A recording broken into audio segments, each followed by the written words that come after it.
Bonjour, je m'appelle Bissane Ismaël, docteur de la faculté des sciences de Montpellier en chimie organique, minérale, analytique et industrielle. Donc dans cette vidéo, je vais vous montrer comment calculer le nombre de nucléons, de protons, de neutrons et d'électrons dans le cas des ions positifs ou négatifs. Les anions, commençons par les anions. On appelle anion ou ion chargé négativement tout atome ou groupe d'atomes ayant gagné un ou plusieurs électrons. Prenons des exemples de monoatomes chargés négativement. Donc vous avez par exemple l'ion fluorure F-, les ions chlorure Cl- et les ions iodure I-. Vous avez également le sélénium 2-, et vous avez l'oxygène 2-, le soufre 2-, l'azote 3-, et H-, l'ion hydrure, etc. Dans le cas des cations, on appelle cation ou ion chargé positivement tout atome ou groupe d'atomes ayant perdu un ou plusieurs électrons. Donc prenons des exemples de monoatomes ayant perdu un ou plusieurs électrons. Vous avez l'ion sodium Na+, le potassium K+, l'ion ferreux 2+, l'ion ferrique 3+, le césium+, le beryllium 2+, etc. Donc H+, Al3+, Ag+, Ba2+, le chrome 3+, le cuivre 2+, le cuivre plus et le magnésium 2+, etc. Donc le chiffre 2 ici, ça veut dire le nombre d'électrons ayant perdu, donc que l'atome a perdu. Dans ce cas, donc, il a perdu 2 électrons. Dans le l'ion ferrique 3+, ça veut dire le fer a perdu 3 électrons, etc. Donc, voici la représentation schématique de l'atome. D'une façon générale, on représente un atome, un élément chimique quelconque, par le symbole X et par la notation suivante X, Z, A. Z étant le numéro atomique et correspond au nombre de protons dans le noyau. A est le nombre de masse et correspond à la somme des neutrons et de protons. Dans le cas des ions, vous avez X, Z, A, toujours Z, c'est le numéro atomique, A, c'est le nombre de nucléons, et vous avez sur l'exposant ici la charge de l'atome. Donc, dans le cas des ions positifs, donc vous avez un plus ici, ça dépend du nombre d'électrons que l'atome a perdu, donc parfois c'est plus, parfois 2+, parfois 3+, etc.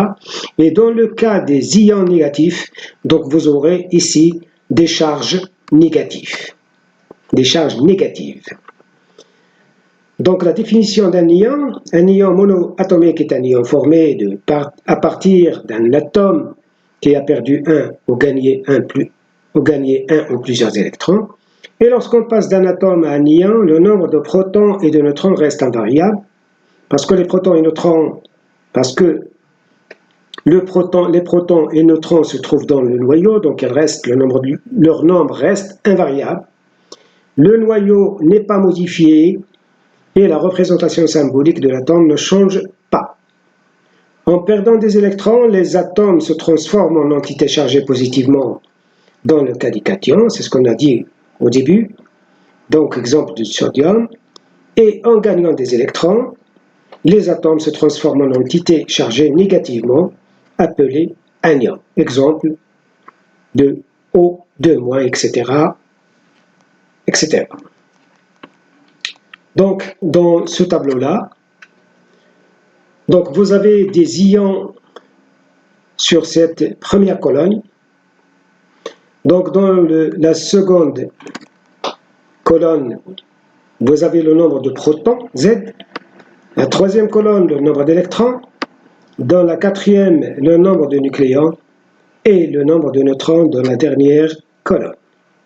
Prenons l'exemple du chlore 35, 1735, chargé négativement.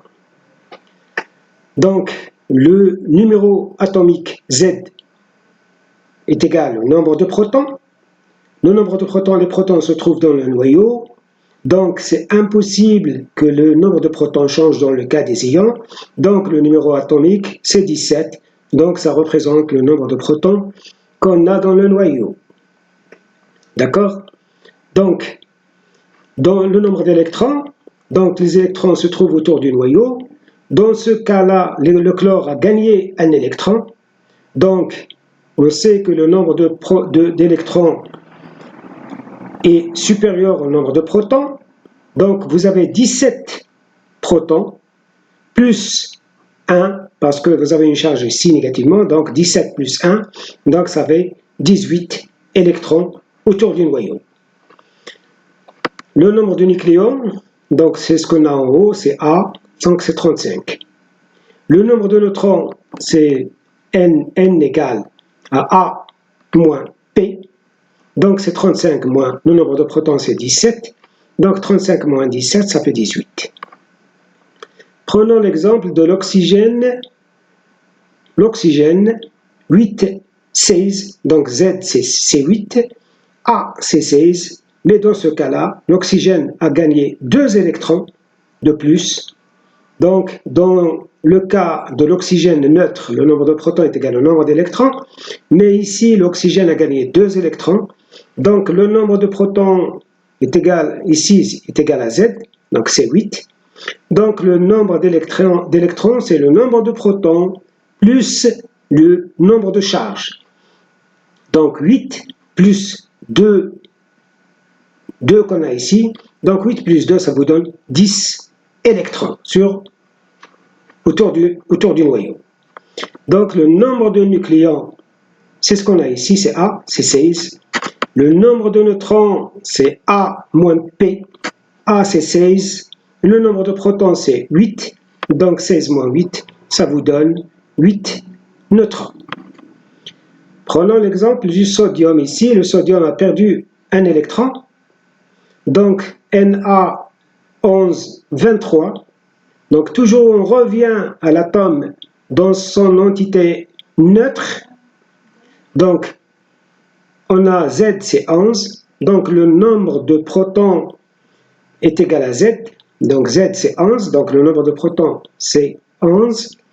Le nombre d'électrons, c'est 11 moins 1, parce que le sodium ici a perdu un électron. Donc, moins 1. Donc, vous avez 10 électrons. Le nombre de nucléons, c'est A. A ici, c'est 23. Donc, voilà, 23. Et le nombre de neutrons est égal à 23 moins 11. Ça fait 12 neutrons. Le quatrième exemple, c'est le fer ferrique. C'est le fer ferreux de plus. Le fer ferreux de plus, 26,57. Z, c'est 26, donc le nombre de protons, c'est 26.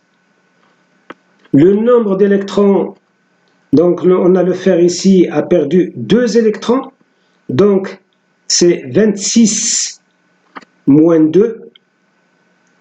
26 moins 2, ça fait 24.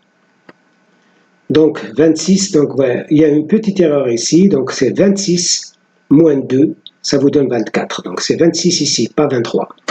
Donc 26 moins 2, ça vous donne 24. Le nombre de nucléons, c'est A, c'est 57. Le nombre de neutrons, c'est 57 moins 26, donc ça vous donne 31. Le dernier exemple, c'est le fer ferrique, 3+. Dans ce cas-là, le fer a perdu 3 électrons. Donc le Z, c'est 26, A, c'est 57. Donc le numéro atomique, c'est 26. Le nombre de nucléons, c'est 57. Donc Z, c'est le nombre de protons, c'est 26. Le nombre d'électrons, c'est 26 moins 3, parce que le fer a perdu 3 électrons ici. Donc, 26 moins 3, ça vous donne 23. Et le nombre de nucléons, c'est 57, c'est ce que vous avez toujours ici en haut. Et le nombre de neutrons, c'est 57 moins 26.